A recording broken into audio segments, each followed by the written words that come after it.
Hey guys, welcome back to the channel. My name is Pope Metallicus, and welcome back to Rock and Roll Religion, where we have a pretty big name band in terms of impact, if not in popularity, for you today. These guys are one of the founders of power metal, essentially, coming straight out of the late 80s from Hamburg, Germany. We are talking about the immortal Gamma Ray. These guys are, like I said, one of the big boys. Pretty much it's them, Halloween, who we've already done an episode on, um, Blind Guardian, who we've already done an episode on, and a couple of other acts, all from Germany, and Rainbow, who, again, we've already done an episode on, kind of leading into that early power metal sound that would really turn into something in the late 90s and early 2000s with bands like Sabaton forming in 99. And it was kind of a darker period for metal, that the European power metal scene kind of kept alive the older spirit of the 80s in a lot of ways, both musically and in terms of attitude and lyrical content, where it's a lot more bright, a lot more hopeful. But before we get into all that, we have our a guest returning to the stream. Please welcome back Xenomorph. How's it going, dude? Pretty good. How are you? I'm doing great, man. I've been having a lot of fun listening to these guys this week. I forgot about a lot of the stuff on these two records specifically. That because I go in cycles, especially with a lot of these bands, and I'm like, oh yeah, that's on here. Oh yeah, this song's on that album too. And it's hard not to find stuff you like on here because these guys are all fantastic musicians. I mean, we'll get the graphics up here. There it goes. Which I just love that 30th anniversary banner. It was freaking great. That's why I made it the thumbnail. I love their logo too, where it's simple but really kick ass. Yeah, it is nice.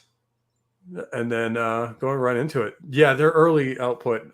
It's the early '90s, and it's an album cover, and everyone was trying to start using computer graphic design, and yeah, you see how it goes. Yeah.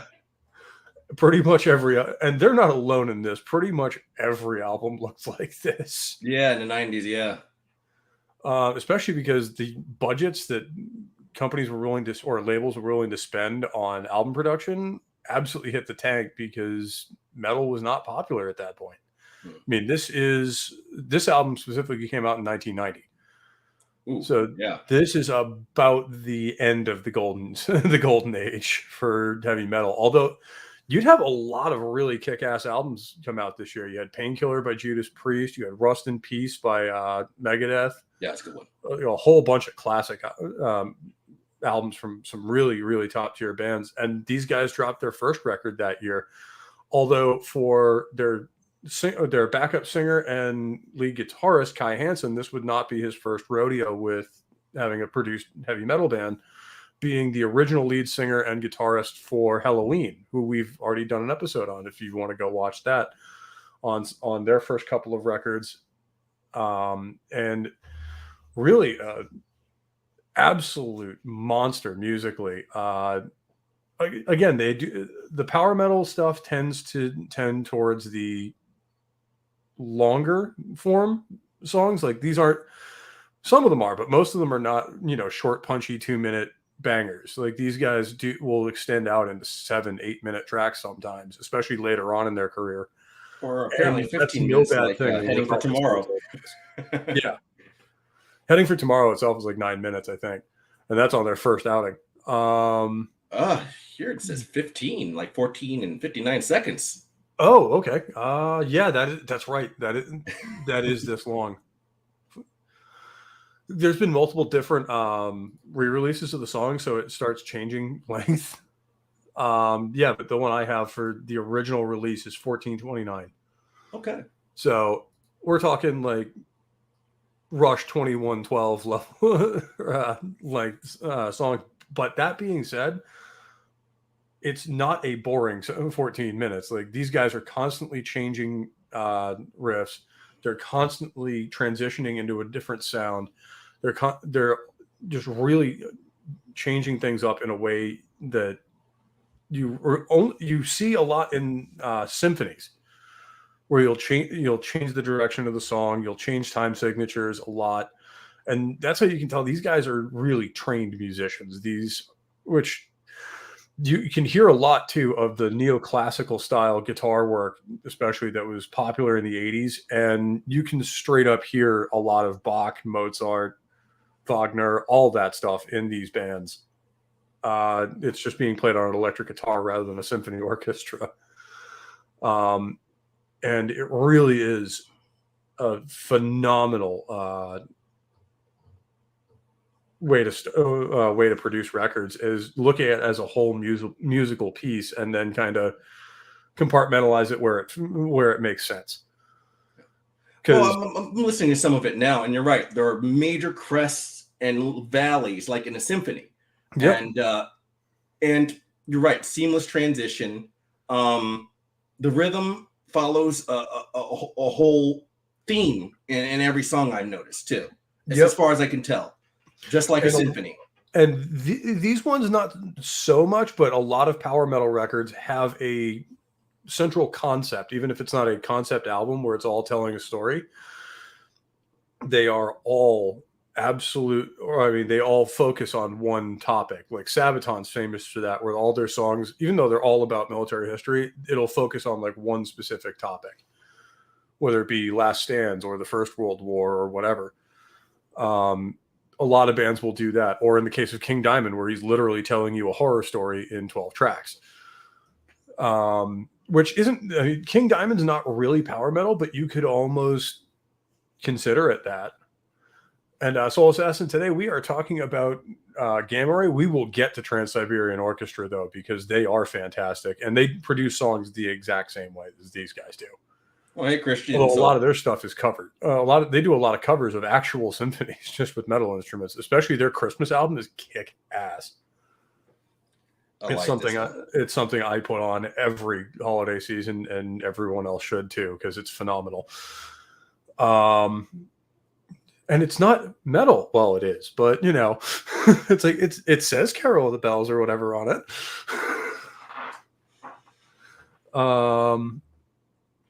But no, this first record, getting into the track listing, you have their 1 minute intro, which a lot of these will have like a little short 1 minute, short and sweet intro to kind of get you in the right headspace for this record. And then they go straight into what is one of my favorite Gamma Ray tracks, period. Lust for Life. Yeah, that's really good. This thing is loud, it's fast, it's aggressive as fuck. And it's still melodic and very symphonic in its own little way. And fun. Yeah, it's a very fun track. And that's what I like about this album specifically. It's got a very upbeat, very positive tone to the whole thing. Yeah. Where you have songs like Heaven Can Wait and whatever, where it's, I believe, all in a minor key and really upbeat, really bright. You still have that 80s sound where they're more focused on, and lyrical content too, where they're more focused on freedom and enjoying yourself and being who you want to be, rather than a lot of the darker side of the industry, which it's great. Don't get me wrong, but you have to balance it out.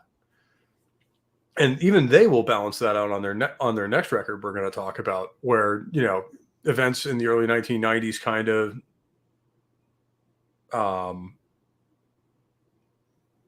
you got them in the headspace to write a little bit of a darker album. So I believe this one is literally just kind of a love letter to science fiction and just all the cool shit out there, which I absolutely love. In fact, if anyone was under the impression that metalheads are not huge nerds, there is a spot on this record, I can't remember which one, but if you listen to it, you'll hear it. These guys will add some synthesizer and some sound effects in the background sometimes, and one of the sound effects on this record is no shit the original series Star Trek doors when they open and close. Like it's right there. Like as I was listening to this earlier today, I'm like, wait a minute, I know that noise. That's a nice And Easter egg it's right those there. really cool little touches that add a lot of personality to this record. And I usually go on and on about the album art, but it's pretty basic. It's their first record. It's the early 90s, so nobody gives a shit about metal. So it's really kind of stripped down, a little more basic, but that's how it had to be at that time. And you follow through where you can, and as long as multiple metal bands will tell you this, as long as you just keep persevering and don't give up and just keep playing, doesn't matter whether you're playing to 80,000 person arenas or a club with 200 people in it. The only difference is how much you take home at the end of the night. Yeah, kind of like YouTubing, I guess. Right? Which, not that you should, any of you, but if you do feel like donating to the show, I do have a Stream Elements link down in the description of the video. I don't recommend you do, because it just encourages me. But if you do, I will read them out towards the end of the stream. I'll check it anyway and see if there's anybody leaving me a message. And one of these days, I'll learn how to link it to the show so you guys can see it too. But I haven't learned that yet because I'm dumb. Alf, hey, how you doing? Hey, Alf, and Soul Assassin, and Christian Delorme, as always. It was great to talk to you on Thursday, man. That was a great show. And we're up to 1970, which is where I said I was going to, but I'm having a lot of fun doing the research and doing shows with people on the history of this music specifically. So I am definitely going to keep doing that. Next one we're probably going to go into is kind of the early 70s rise of actual heavy metal bands like Judas Priest, the meteoric rise of Black Sabbath, and then probably start into the new wave of British heavy metal in the late 70s. And then maybe we'll kind of go back a bit and go into some of the punk stuff, because I dig me some 70s punk. So we will keep you posted on that, but it'll probably be every other Thursday, I think. We'll do something like that. And then maybe the alternating Thursday, we'll do a new series of stuff that I started doing with that 40K video I put out not too long ago, Random Fandom. Or I think the next one we're going to do is going to be Battletech. These take a lot more than research than usual, so may not be every other Thursday, but when we do, I'll let you know. And it's great to talk about other stuff that I dig too, because I love talking to you guys about stuff I'm passionate about rather than just the shit going on in the world and all that, because this is where we go to get away from all that. So next one's going to be Battletech. After that will probably be Star Trek. So stay tuned for that one, because that one is probably going to go to extra innings, shall we say. Yeah, it has to. Yeah, I mean, there's so much to talk about. Tons. And that's before we even get into the Next Generation and all that. That's just TOS in the movies. But with that being said, like, this album, it's a longer one. It's a little over an hour, but I would heavily recommend that you guys give it a listen and see what you think, because these guys, they may not be everyone's cup of tea, but they are well worth your time. Yeah, if you want something, and that's all I ask is give it a spin, see what you think. I mean, at the worst case scenario, you kind of go, because I don't see many people who are into this genre outright hating it. I don't see outright hating it either, but it is at least this first album is very upbeat, which some people might have some problems with. I can see that. If you want, if you're one of those people who don't like, if you're one of the people who like rain every day, let's put it that way, you might not like this one. But other than that, I think most people can get behind this. Yeah, this one's a lot more lighthearted and fun and upbeat than a lot of either Halloween stuff, Primal Fear, or a lot of the Gamma Ray stuff going later. Although, no, I wouldn't say that, because a lot of it's like this, where it's a lot more positive and stuff like that. I'm thinking some bands like Gojira or Sepulka, or like some of them are a little harder. Yeah. Yeah, Gojira. Like, that's when you get into the really dark stuff. Yeah. And, some of that's great. I dig some Gojira. I love a lot of black metal. As we discovered a couple weeks ago, I'm getting into death metal with Bolt Thrower and kind of trying to dip my toes into that lake. But I've been having fun with that. And, a lot of thrash talks about some pretty dark and serious subjects too, but it's fun music. So, yeah. You got, like I said, you got to balance it out with everything else. And these guys did this the next year with this next record we're going to talk about. That's the remaster of this album cover when somebody actually found out how to use a graphic designer.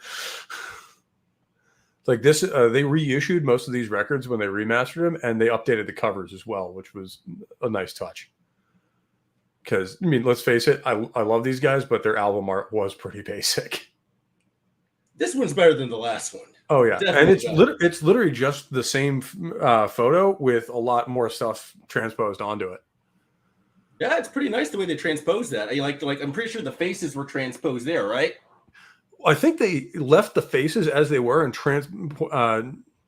transposed this painting or this drawing in the background or foreground and just kind of kept the outlines of the face. Well, yeah, the outlines, but you see how the tree stuff is growing off of them. And... yeah. So I dig that because, power metal's famous for its kind of outlandish, kind of, out there album covers. Like Halloween's got a lot of them. Blind Guardian, certainly. And I dig that stuff. So, like I said, this may not be everyone's cup of tea, but I would give it a chance because I used to ignore a lot of this shit too. And then I heard it and I was like, yeah, okay. Well, it's funny you mention that because it was recommended to me back when it released in 90 and I just ignored it. And now I'm sorry I did. Yeah, people sleep on a lot of bands. Like, I forget who it was, but there was a couple of bands that everyone told me to listen to that I was just kind of like, yeah, whatever. I think Ghost was one of them. I'm like, yeah, okay, whatever. Like, I'll get to them eventually. And then when I finally did, Ghost is fantastic. Yeah. But in my case, I was listening to Rust in Peace. And when you said Rust in Peace, I was like, yeah, that's why I missed that. Yep. And that's a real tragedy because that's not only Megadeth, and they're a fantastic band. That is their best record by far. Yeah. One of the best metal records ever recorded, certainly in the thrash genre and possibly in metal in general. I'd put it in my top 15 or 20. Definitely. We'll get to that record in its own time. I just did an episode on Megadeth a couple of weeks ago, so missing everything, man. But we'll circle back to that one, as a certain redheaded liar on TV once said, all the time. But no, moving into this next record, this is a little better because it's got that more drawn style. So it doesn't look as jarring as the first album cover. So it's a little odd, but it almost reminds me of a lot of Merciful Fate's record covers and stuff like that, where it is a little odd. The color scheme is really interesting, and it's very bright, so it's certainly going to stick out to you. But again, not super fancy and not very high. And you can tell they didn't put a lot of money into it either, probably because they don't have a lot of money. Yes, the most dapper skeletons in the world. But this one, like I said, is a lot darker. Apparently, a lot of the influence behind the lyrics in this record came from the 1991 Gulf War. And then watching that on TV while they were writing, because this came out in September of 91. So that war would have just ended a few months before this album released. And this one is not my favorite, at least at first. Changes and Rich and Famous are all right. And as time goes by, again, they're solid tracks. I'm not hating on it, but I don't like it wasn't really vibing with me as much as I liked the first record. And then I heard We Won't Stop the War. And that one kind of stuck out to me. I'm like, okay, now I get it. So I think a lot of, repeated listens, I'll probably find more and more stuff I like in the early half of this record. And then the really good shit starts. Father and Son, pretty solid track. I mean, One with the World, again, nothing standout, but it's pretty good. And then Start Running's phenomenal. Countdown's excellent. Dream Healer is a very operatic song. Again, if you guys have never listened to Halloween or Primal Fear, they have that very high range Judas Priest or Iron Maiden-esque operatic vocal style that fits very, very well with this type of music. And in fact, their singer for these two records, Ralph Sheepers, would, after this record, leave the band, first of all, because apparently he lived on like the opposite side of Germany from them. So getting together to record an album and rehearse and all of that was very difficult for him. And also because he was going to try out to be the replacement singer in Judas Priest because Rob Halford had just left the band. So this was that period where I mean, it kind of was like the dark times for heavy metal. I mean, Dickinson had just pulled the handle out of Maiden. Halford had just left Judas Priest. A lot of the bands were either going grunge or kind of just abandoning the scene altogether, kind of just going their own way. A lot of the 80s bands didn't have the name recognition to survive it. You know, it's funny you mentioned We Won't Stop the War. I'm sorry to interject, but go for it. It's funny that you mentioned that because now that I'm listening to it and you mentioned all the history behind it, it's more bluesy and a little more sad in a way. Yeah. And it is. I guess they're really bringing that into their music. It's really interesting to hear a more neoclassical, band do one of those bluesy songs because they do a really goddamn good job at it. They do. And it's a different sound for them, which I always like hearing, where bands trying new stuff. And that's, I mean, all rock and roll is based on blues. So, yeah, I mean, it fits with the genre. It fits with the topic they're trying to talk about. And it's kind of them branching out musically a little bit. And I always love to see that. Me too. And then Start Running is a straight up banger. That's, again, it's not that long. This is one of those things. They'll have like 1 9 or 10 minute song on a record, and the rest will be 3 or 4, with some going up into the 5 and 6 minute range. But again, they are a very dynamic band. So a 6 or 8 minute track from them is not going to be, what Iron Maiden turned into with a 2 minute intro and then a guitar riff that builds into nothing, and then a chorus that repeats itself a million times. Like, these guys really do try to change the style up, change what they're doing, and throw you something different at you in the entire song. So that's always appreciated. And then Dream Healer it's not one of my favorite songs on this record, but I can see a lot of people liking it. It's on their greatest hits album, so apparently a lot of people dig it. I do too. It's just it's a little different for me, and I think a lot of it is because I like the one after it so much. The Spirit is one of my favorite gamma ray tracks of all time. And this is a really interesting one to put on this record because they have this darker, more not morose, but down-paced sound, and that's, one part angry and one part sad at the conditions that they were writing about. And then the Spirit goes back to Heading for Tomorrow with a really upbeat, very bright, very hopeful tone.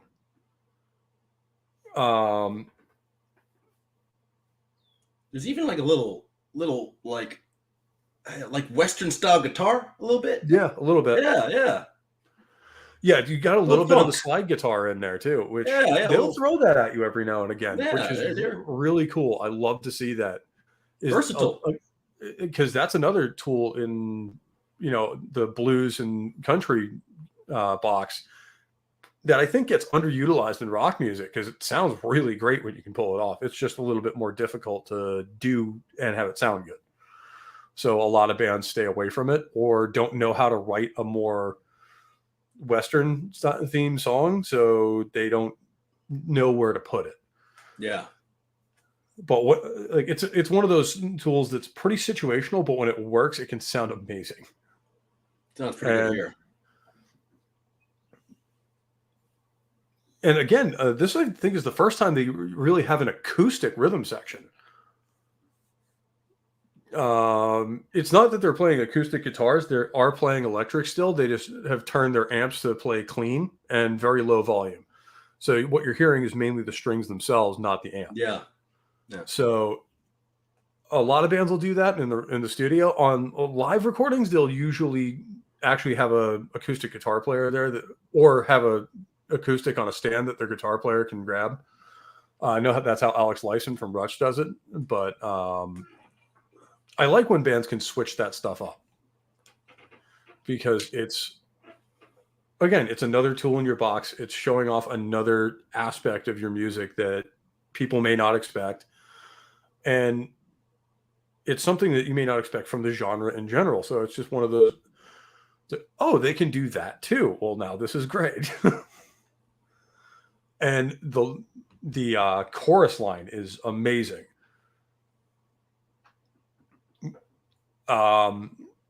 Especially the chorus itself. We travel through the ages, the world remains obscene, but the spirit of the free will is the final dream. Yeah. That's one of those, this is what it's all about, ladies and gentlemen. This is why we're all here. Yeah. Yeah, that's right. And again, metal is a very kind of interesting genre, because it's one of those, bands will cover political topics, but almost never from a political standpoint. It's always, yes, this is political bullshit. It sucks, and this is why we hate it. And a lot of the fans feel the same way. And it's gotten more political as it's gone on here in the last decade or so, just like everything has. The good news is you haven't seen as much. There are certain bands that do, but you haven't seen as much of the tendency in metal as you have in punk to become outright party line asshats, for one or the other side. I mean, I don't really care for the NSBM bands either, National Socialist Black Metal, which, yes, it's exactly what it sounds like. Yeah. So it's one of those, I don't care. I don't like you, and I don't like you either. But a lot of punk has gone extremely far left. During the lockdowns, they were all talking about, getting the jab and all this other stuff. And it's just really, out of all of the guys telling you to conform to authority, the punks? Yeah, that's the only guys who are more anti-establishment than we are. Yeah, that doesn't make more sense to me either. Yeah. The way I've always described it to people who don't really know the natural alignments of most of these genres, metal is more libertarian. Punks are straight up anarchists, because they just don't give a shit and want to do what they want. And it has gotten, there are bands that are like that in metal, but I'm starting to see that older mindset and older attitude towards it reemerge, which I really like. Because a lot of times when genres like this go through a massive period where they're not very popular or not in the mainstream, shall we say, they'll try to they kind of lose their way a little bit, and a lot of the newer stuff lacks that soul and that ethos that the older stuff did. And I'm glad to see that not happening here, because a lot of newer bands are coming out, and I've already done one episode on the NWO THM stuff, and I'll do more because I love covering these guys. In fact, me and the Sentinel have been talking to a couple of the bands themselves to see if they want to come on and talk to us. So we'll see what they say on that. Make no promises, but I'd love to do it. Because not only, I'm not a pundit or a journalist or whatever. I'm a fan like you guys are. So it would be kick-ass to talk to these guys about the music I love. That said, you do good research, in my opinion. That's one of the things I like. Try. I may just be a scrub with a webcam, but I try. which is more than most journalistic outlets can say at this point. Fair enough, yeah. Hey, Chef. And, hey, Boosh. How's it going, man? But yeah, it's great to see a genre like this kind of, and through bands like this, acting as almost the backbone of the genre and kind of keeping the dream alive in a lot of ways, where it would be easy for them to hang it up and go away for 5-10 years until the sound becomes a little bit more popular. But these guys, a lot of the European bands never did. They kept the dream alive. They just kept playing the music they wanted to play. They never really changed their mentality or their style to suit the time, and that is pretty much what heavy metal should always be. Is we're playing the music we want, not because it's popular, because we're having fun. The fact that we make money doing it is, a little besides the point. And a lot of guys like Dio was like this, where, in the 80s, the man was playing soccer arenas and, one of the biggest stars in the world. In the 90s, the man was playing in clubs. And he didn't give a shit. Why? Because people were still showing up to see it, and he was still having fun doing it. So the man just kept keeping on, really. And that's what it takes, is just, there are bands who are just never going to make it, unfortunately. It's even some ones I like quite a bit. They either don't have the following or, can't get a deal with a label. And back then that was a death sentence, because if you couldn't get signed, you couldn't get the money to go into the studio and produce an album. You weren't, and even if you did produce a record, unless you had a promoter and marketing behind it and stuff like that, no one outside of your core audience was really going to buy it. Or was ever going to hear about it. Yeah, you didn't have the digital internet platforms distributing like Spotify. You had to have a physical cassette or a CD or nothing. Yeah, and that's why the tape trading scene was basically what we do now on YouTube and other places, where we're all just sharing recommendations, and you're just kind of going, "Oh, you like these guys? Listen to this." Grease soul. And that's one of the main things I do here, is try to just talk about bands I enjoy, and if you've never heard of them before, go give them a listen, see if you like it. And you guys don't have to like every band I like. There are some that I like that I know most people are not fans of, but that's cool. And I like to stay as musically open-minded as possible, because you can you shouldn't be limiting what you listen to one style or one particular viewpoint. You should listen to it all and then see what you really enjoy. Because that's how I've developed such a breadth of musical knowledge and collection, from 80s pop and a lot of blues stuff all the way up to black metal. And it's all good. And I'm working my way through the classical stuff now too, because especially covering a lot of the neoclassical bands like this, I like to be able to point out little riffs here or there that is or that are come from a symphony, or this piece by so and so. Like there's one part in a song by Jason Becker called Altitudes, where the man literally goes into Phantom of the Opera. I was just like, wait a minute, I know where that's from. And Fizz, these guys are a late 80s / early 90s power metal band from Germany that they do a lot of sci-fi and a lot more fantasy type stuff, and they're a little more upbeat than usual, which is why I like them, and they're a huge influence on this genre. So if you're into the more power metal stuff, definitely check these guys out. And a lot of their influence on these guys' sound specifically, I think, comes from Yngwie Malmsteen. You can hear a lot of the neoclassical guitar work, a lot of the same, not the same riffs, but the same idea behind it, the same driving force behind it. And yeah, Nightwish did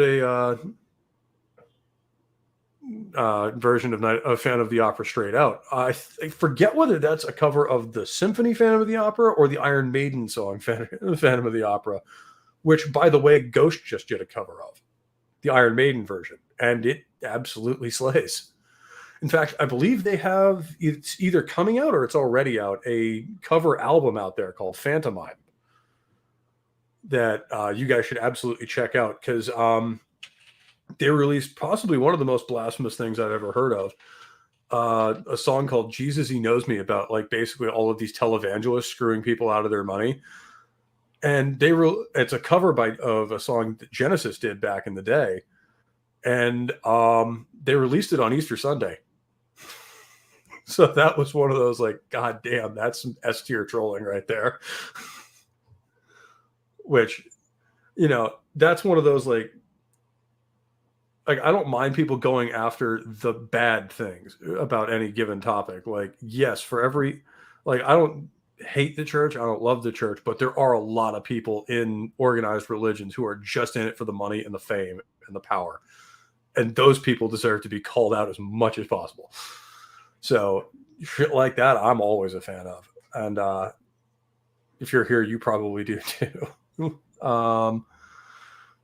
Yeah, and yeah, Poosh, these guys would be big fans of the Hulk in a lot of ways. And probably grew up watching that show, honestly. A lot of like 70s and 80s TV shows from over here made it into Germany, in especially East Germany in the late 80s, early 90s, once the wall started coming down and the two sides started talking again. So it must have been a really cool period in like the growing up in what was the former East Germany in the early 90s, because you're getting to see stuff like G.I. Joe and Transformers and stuff like that for the first time. Yeah, I was over there in 2000, and the Incredible Hulk and all that kind of stuff you just mentioned, still popular. Oh yeah, I mean, in a lot of cases, it's because it only aired there like 10 years before. So yeah, all the kids there were like, "This is amazing," and we're just like, "Welcome to the free world, bud. This is what we do here." Well, we did for a while before we forgot that.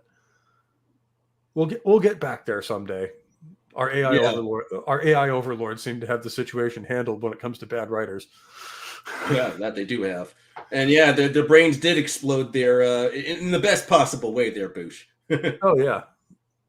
Yeah, I mean, it must, especially with it happening so suddenly, where basically the wall came down in a couple of days, and all of a sudden East Germany was no longer a thing. And they're now freely mixing with Western culture for the first time since the 60s, because I think the wall went up in 61. Something like that, yeah. It was either late 50s or early 60s, and I can't remember which. But after that point, like, the culture in East Germany, like, you would find people who were playing like rock records and stuff like that, but they were doing so at extreme danger to themselves and their families, because that was not an accepted thing in either Germany or the Soviet Union. And yet there was enough of a fan base there that the Russians especially would kind of do their own propagandized version of rock and roll. It's kind of really weird stuff. But I may try to find some of that and do a review on it. I don't know how much research is available to do on these bands or where they came from.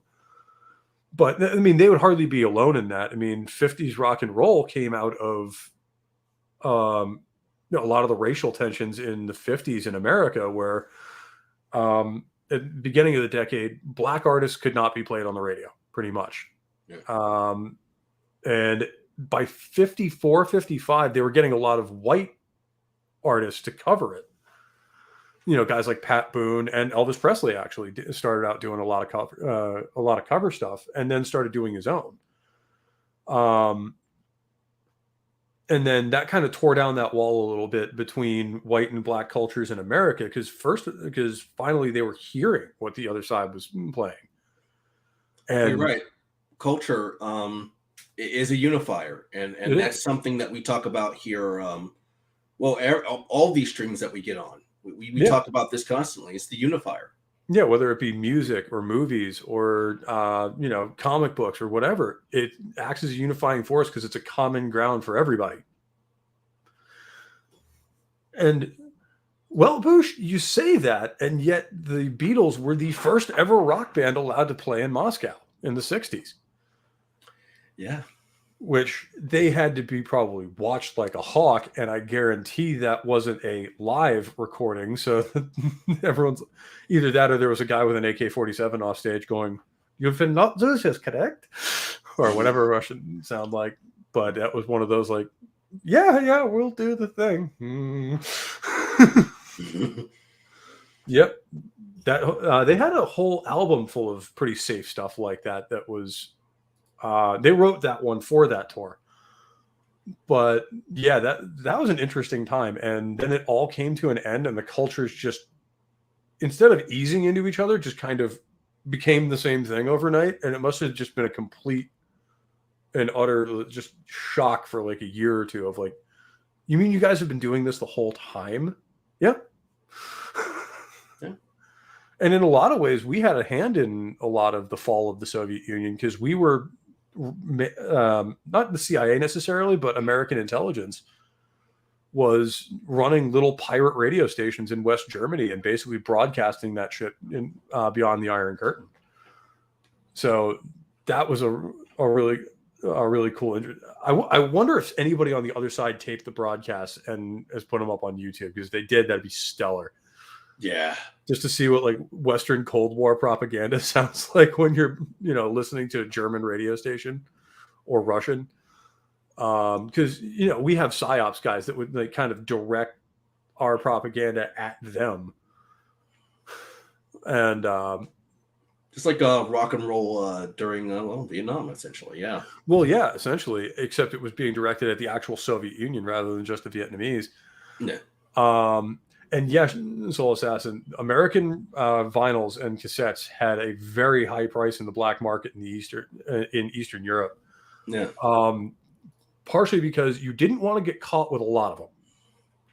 If you had one or two, well, you're probably just a guy that likes this stuff, and you'd be probably smacked upside the head. They'd probably break your cassette or whatever, and then tell you to go away, almost like weed was in the 2000s in America.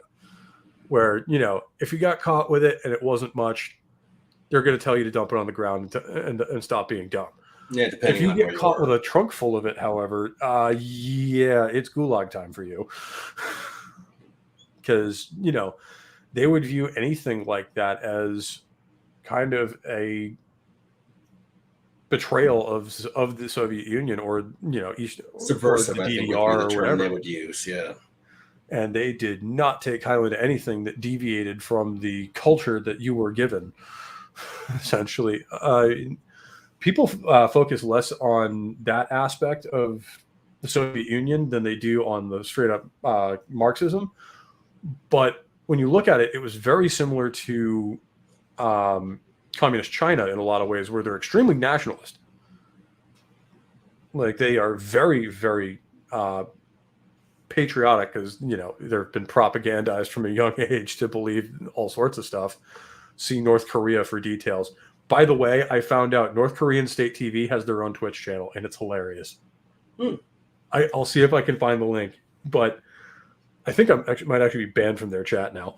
But like they'll like be broadcasting North Korean propaganda all the time, and it's fucking hysterical. It's like, for those of you who are old enough to remember the 2003 invasion of Iraq, remember Baghdad Bob? Mm-hmm. The guy who was just on there all the time spewing absolute bullshit, and everyone knew it. Yeah. Like, he'd be talking about, like, oh yeah, we're driving the Americans from our country, and they're being slaughtered by the thousands. Meanwhile, you can hear American tanks rolling by in the back. They're sprinting toward Baghdad now. Yeah, it's well, I mean, I think one of them you could like see the background start shaking from artillery shells. Yeah, like that's like, does anyone even believe you?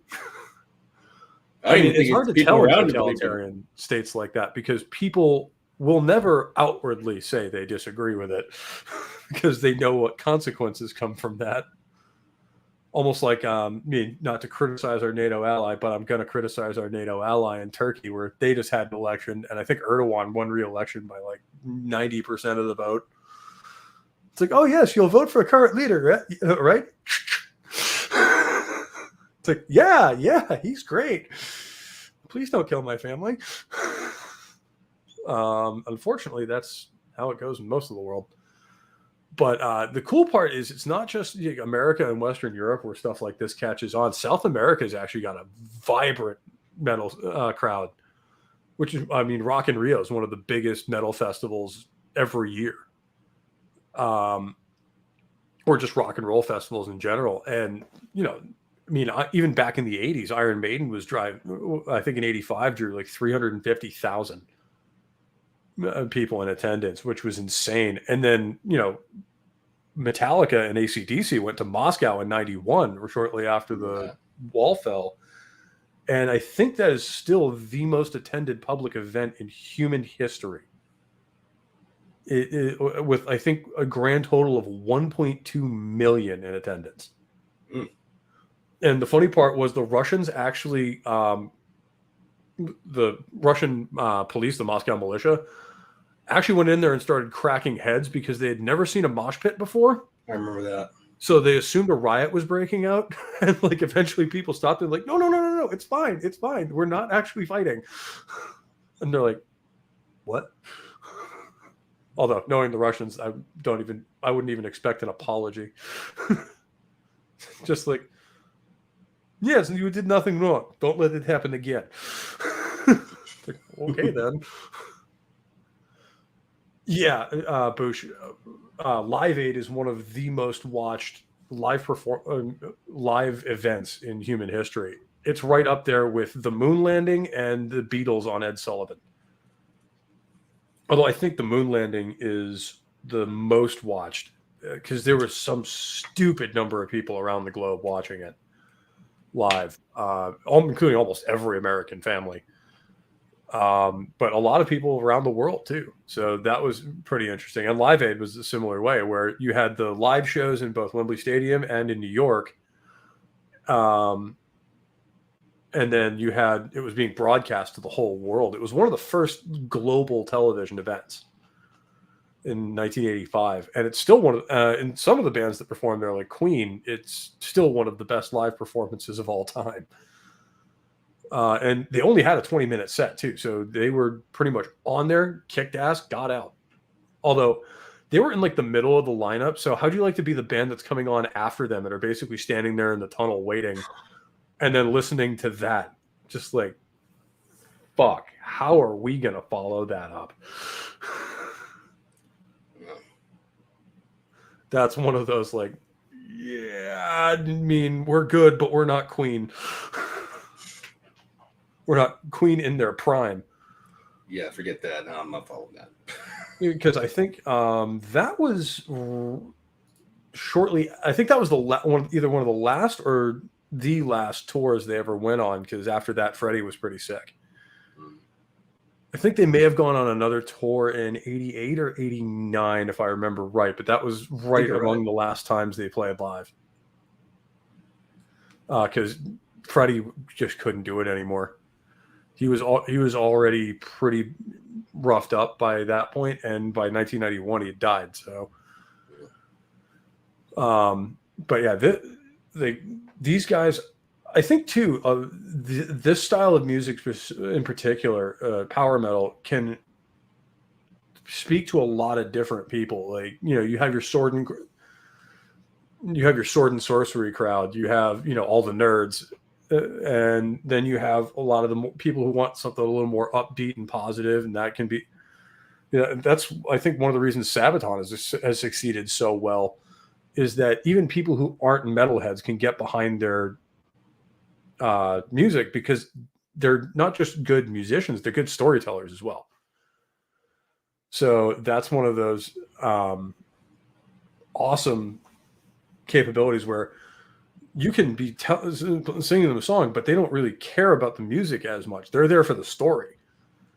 Like, I cannot tell you how many people I've heard say either in person or online, like, oh yeah, I started looking into a lot of history because of Sabaton, because they just have a way of narrating a story that really captivates people. Iron Maiden too, with songs like Ace is High or Alexander the Great. But that's, the real ability of this kind of music is you can bring in a whole bunch of people that wouldn't normally kind of be down for what, you know, a little more thrash or black metal stuff, you know, throw some gamma ray at them. Or, you know, as we previously covered, Racer X. A little bit more of the different, more brighter sound might, or throw some old school Judas Priest at them. I do, and people still respond to that because some people haven't heard their some of the deeper stuff.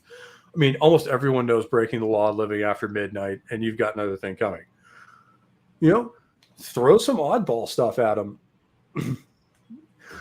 Soul Assassin, you have no idea. The history grades for most young American or young men in the West probably went up quite significantly after they started getting popular. They're like, wait, I know this one. Start singing the lyrics to themselves as they're trying to answer the question. Yeah, it's probably why my little brother passed as well as he did, honestly. Hey, whatever gets the job done, right? Yeah. You pass how you need to pass. Yeah, he's a big Sabaton fan. Oh yeah, I am. I've seen them live 4 times. Oh, I wish I could. And I want to see them every time. Every time they come through the area, I want to go see them because they're another band that live is really, really excellent. Because they're playing 120 miles away, and then the coup hit. So yeah, I had tickets, unfortunately, to go see them open for Judas Priest in October of 2020. Yeah. And unfortunately, that tour never happened because that was okay, one of my favorite modern bands with my favorite band, full stop. Yes, shut up, take my money. I don't care where it is, I'm going. Yeah. And the funny part was I never actually got to go see that show for the next 2 years because they scheduled one makeup dates for 2021. And then that show never happened. Yeah. And then Sabaton had to cancel their half of the tour because they were working on another album and going on a different tour that they'd already committed to.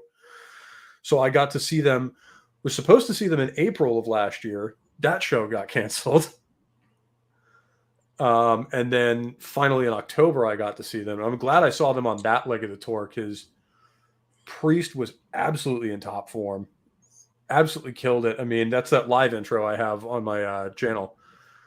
Because I recorded that from where they were. And Queensryche actually played really well too. They still sound great, which we'll get to them at some point too. There's a lot of influence from them on here too. A lot of the vocal patterns and the way they compose certain parts. These guys were listening to some Queensryche. Yeah, my little brother recommended them. I just haven't got around to them yet. Yeah. Well, maybe we'll do an episode on them one day. Because they're not one of those ones that I always reach for, but when I do, I never regret it. Because I always find something new I dig. But with that being said, what do you got going on in the near future, man? Oh, I've been doing a lot of stuff on my Rumble, and I'm trying to get this old dispensary job going. This guy's opening up, and he says, he's going to hire me. I hope he does. I hope he calls soon, honestly. But yeah, right. That's one of those if you're going to hire me, come on. Exactly. But he has his own issues, so I'm sure he's doing what he can. Yeah, absolutely. I'm on the YouTube side of things. I got several videos I released, and now I'm just ready to take a break and relax and stream with you guys. So absolutely, man. And that's what it's all about. You do what you can, and then when you get a little frustrated with it, especially video editing, because it's the devil. Oh. And you just kind of then just back off for a while, just do a show here or there to stay in practice, and then get back at it. Although there was one video I did lately that I had the most fun ever on, and nice. Yeah, that was great. And then as for me, you can catch me every Monday on It's Only Talk and Roll with 70s Rock Fan and our usual panel of Courtney, Imperatus, whoever else we have on to talk that specific topic. Joe's Atmosphere is usually on there. It's always a great time over there. And then stay tuned on the Rumble side because I am working on a couple of videos that are going to be up on Rumble only. I can't stream over there because my internet can't handle it. But we are going to be doing that. I'm going to be doing more standalone reviews like I did before, but on Rumble, I can actually play the song in the background and talk to and point stuff out and talk over it the way I always wanted to over here. So I've been working on ways to do that. I think I've got the editing down on Sabaton's 1916. It took me a little longer than I thought, but that'll probably be up this week. Other than that, you can sometimes catch me on Saturdays on 70s Bourbon and Boarding channel for those of you who are hockey fans. Although the season is now wrapping up, but we still got the Stanley Cup to go. So